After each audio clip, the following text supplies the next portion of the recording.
जहानाबाद में पुरस्कार नमूने गुम थी वियल खानगी बैंक के मुलाजिम नाज़िम अली टालपुर के वारसन वडे वज़ीर मुराद अली शाह और IG सिंध का नोटिस वठी खेस बाजियाब करण जो मुतालबो किया है।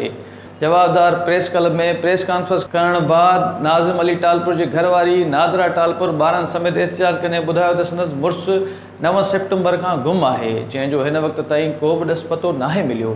खेन खदशो है त इनके अगवा कियो वियो है।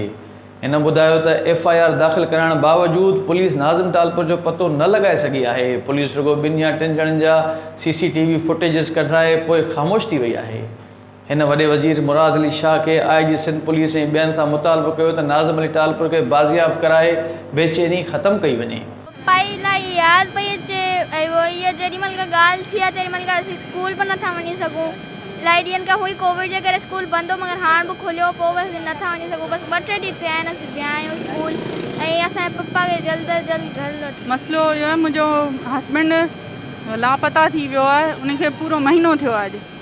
इन जे हवाले सां आया आहियूं असीं। असांजी रहाइश कंटोनमेंट सिविल लाइन में बेंगलोर नंबर 52। न उहो असांखे नथी सम्झ न अहिड़ो को शक असांखे कंहिं ते कोन्हे को।